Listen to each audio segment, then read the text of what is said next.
Hello, Aries. Welcome to our April 2022 chat. I am so excited to be in the heart of Aries season, to sit down with your gorgeous energy, explore some of the themes I think of as so important to Aries energy and how we can help you take care of you as we move through this magical part of the year and as we move through working with Aries energy. This is a really mystical Aries season in so many ways. Of course, we're going to have the Sun and Mercury moving through Aries, creating that kind of fiery, playful energy, but we're also going to have your ruling planet Mars moving through Pisces. Venus will also be moving through Pisces at this time, and this energy kind of in your 12th house and your neighboring sign of Pisces is going to keep an anchor in some of the energies that have to do with how we get help, blessings, love from behind the scenes. Of course, Mars and Venus are also moving through Pisces while we still have Jupiter there and we still have Neptune there. So there's still going to be a huge amount of energy working with us behind the scenes in Pisces. And I think this gives this Aries season a very special flavor and tone where we are exploring how we create, how we do things, how we use our sacred fire energy in the world. Are we doing it in sustainable ways? Are we doing it in ways that involve self-compassion and deep self-understanding? Are we motivating ourselves via something that's very true in our heart, or are we motivating ourselves via the scripts and the expectations of the culture, whether that's our family culture, our country's culture, our school's culture, our workplace culture, whatever it is? This is going to be a great time of revising how and just connecting with how we move through the world, how we use that sacred fire energy. And specifically for you, Aries, this is going to be so important. One of the first questions that came up for me as I felt through your energy and prepared to sit down with you today is your motivation, why you move through on things and pursue things and follow through on things and initiate things based in self-compassion. This might seem like a pretty obvious question. Maybe some of you have an obvious answer to this, but to me, I've found it very subtle and interesting. As a fellow fire sign, I'm a Leo. And I find it so interesting to have these conversations with other fire signs because you have this creative spark, right? Aries is known as initiators, as getting in there, as kind of lighting things up, being bold, being visionary, going for it. I love that. I love that about Aries energy. But I think also we want to make sure we're taking care of all our Aries and your beautiful Aries hearts and making sure that you don't feel that you're needing to push through on things, follow through on things, make things happen because everybody expects that of you, because you're that Aries. You're that person that gets it done and makes it happen. And also things that you feel you have to follow through on that maybe at this time you need a shift. You are longing for a shift. You are yearning for something to be different. And it's important for us to kind of look at how we motivate ourselves. How do we force? Do we use a lot of force on ourselves? Do we bully ourselves throughout the day? Do we have a lot of negative self-talk? Or are we motivated by are we giving ourselves enough quiet moments before action to move through from a place of that sacred fire? And that's what I really want for Aries this Aries season, this April, this very, very magical April. This April is also interesting too, because as we move through Aries season, we're going to be doing all that beautiful work. Then energy starts to pour into, well, first we have a full moon in Libra, your opposing sign, which is a really great chance for you to kind of look at how your connections are doing, how your relationships are doing, how they may have changed, morphed, grown, deepened, and finding some centering in that. And then energy moves into Taurus. We're going to have Mercury there. The sun is going to be in there. And at the end of the month, we begin eclipse season with a new moon solar eclipse in Taurus, your other neighboring sign, in the second house of your worth. How you value yourself, how you value your energy, how you value your showing up in the world, and if you have self-compassion for that as well. So I want this to be a time for Aries to not feel they have to be that frontline warrior all the time or forcing themselves through every single gnarly situation, and that some things are allowed to come through. Six of Pentacles, balance, yes, balance. And I don't mean that in like a kind of stiff, boring, blah kind of beige, gray kind of way. Ace of Swords. I love it. We'll talk about balance in a moment here. But I do think it's so important that we allow for the light, playful side of Aries to be at the forefront at this time. Emperor, your own card is showing up. I love it. And having that motivation, that fire, and that spark be coming from somewhere full of self-compassion, full of curiosity, full of playfulness. Another card wanted to come out, and it's the Page of Pentacles. Okay, let's get into it. And actually, I'm going to pull my final card from my Animal Totem Tarot. Very beautiful deck. I'm just realizing my book. Sometimes I like to reference it because there's some beautiful writings in there. And we have Strength. The Ox. Beautiful. Okay. Let's talk about these cards. Let's talk about what I'm feeling here for you all. So, first things first, harmonizing and balance. This makes me think of the interesting interplay between the energy moving through Aries and the energy moving through Pisces this month, because both those signs are getting lit up and they have very different modalities to them, right? And Pisces is so much about the dreamy visionary. It's not about the physical so much, kind of floating out there in a much more fantastical zone and much less concrete zone. And then we have Aries energy, which is about being here, watching that flame of life move through and move with it and feel the movement of it.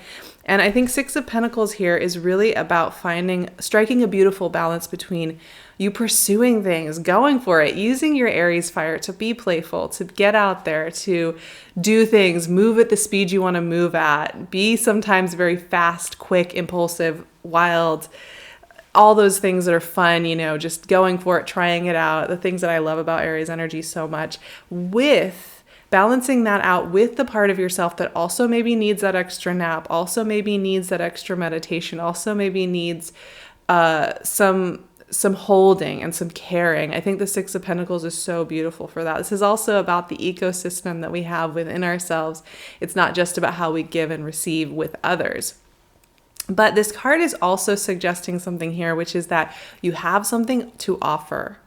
You have something to give to the world, whether that's art, whether that's a beautiful leadership skills, whether that's vulnerability, whatever it is, whatever dreams, visions, feelings are burgeoning in you, this Six of Pentacles is calling you forward to start sharing that more and giving of that more and having fun doing that, not needing to hide yourself so much, not being in such a hibernating phase. There's been a lot of hibernation for fire signs the last couple of years. So this is a really beautiful energy for that. The final message with this card as well is allow others to help you. If you find that it's one of those days where you need the extra nap, you need the quiet so that you can find your true motivation and not just the motivation that was given to you from trauma as a child or from just being indoctrinated by what Dr. Devin Price calls the laziness lie that is very common in the US, where it's about your worth is only about you moving. The Six of Pentacles also asks you to receive support. So there's two sides to this. It's a really beautiful card. I think it doesn't get enough love when it shows up in a reading because it is about you sharing your beautiful gifts and feeling the reciprocity of the world around you. In general, you all, Aries, this month is definitely not about sitting still or feeling stagnant or being in kind of like the hermit mode or the deep spiritual seeking where you're inward. I will say these cards are all about outward expression.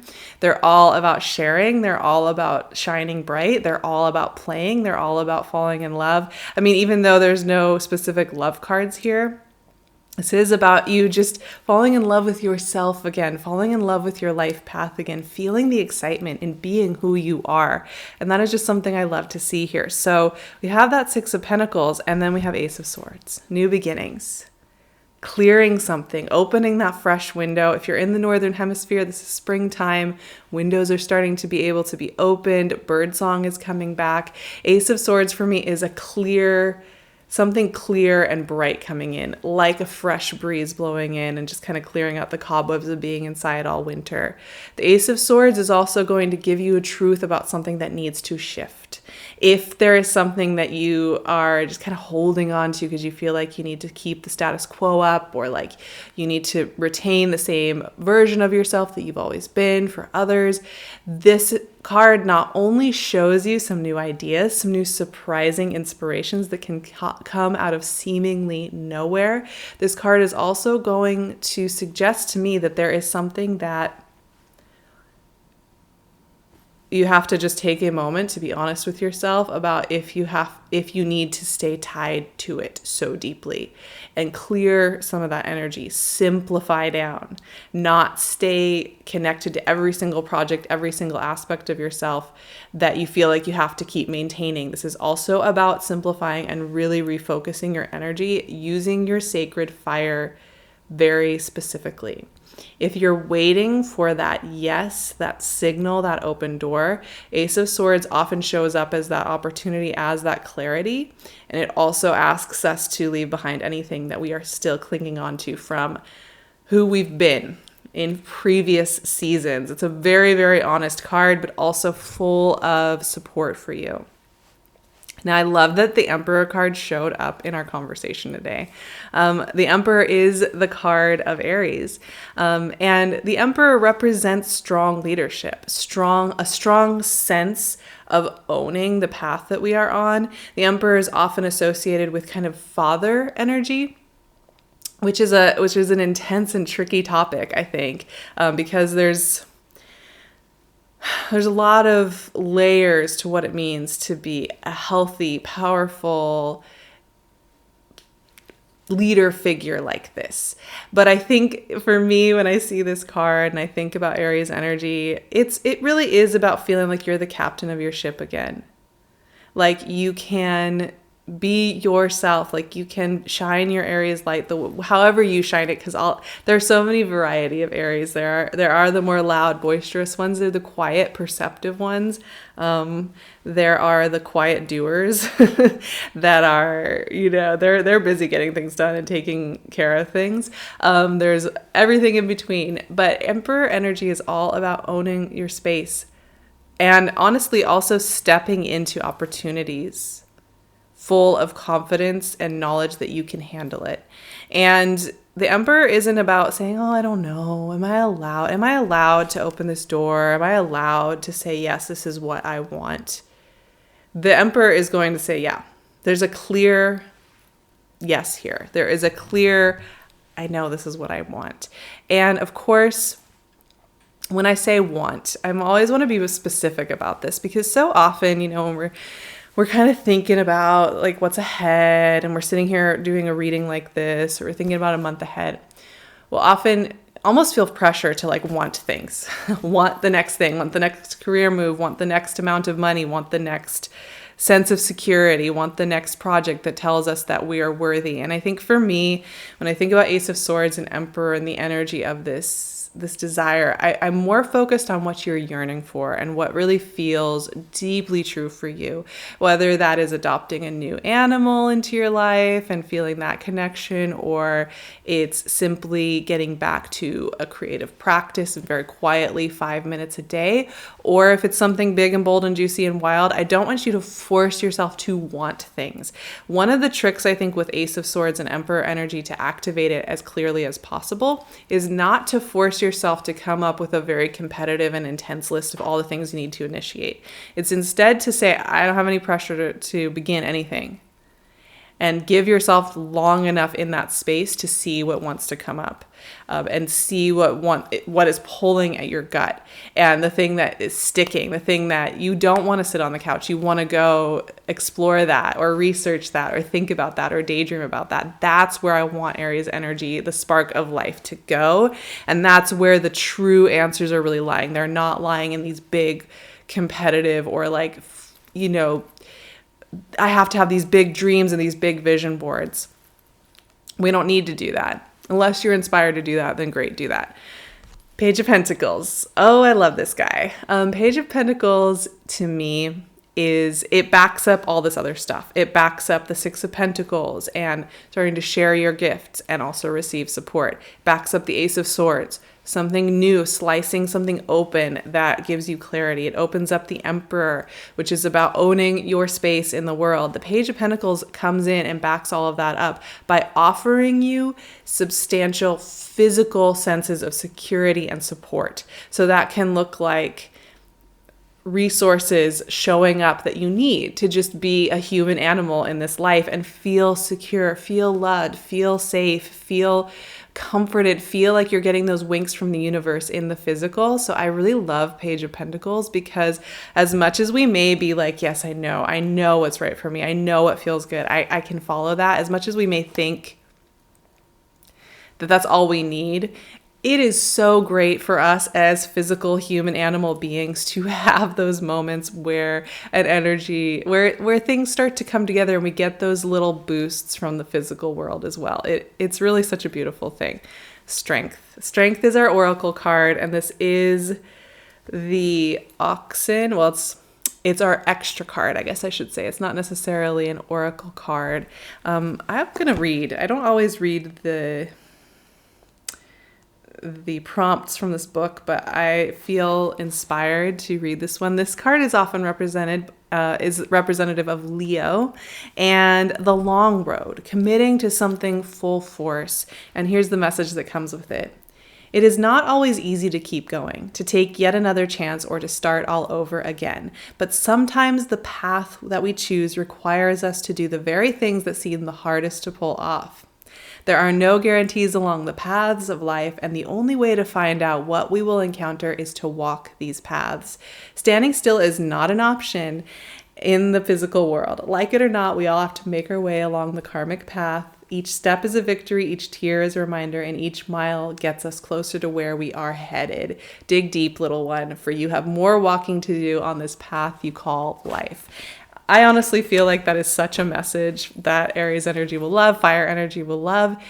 It's all about continuing to take those steps. And once again, it's not always about feeling like you have to force or pressure yourself through into the next breakthrough, into the next iteration of who you are becoming.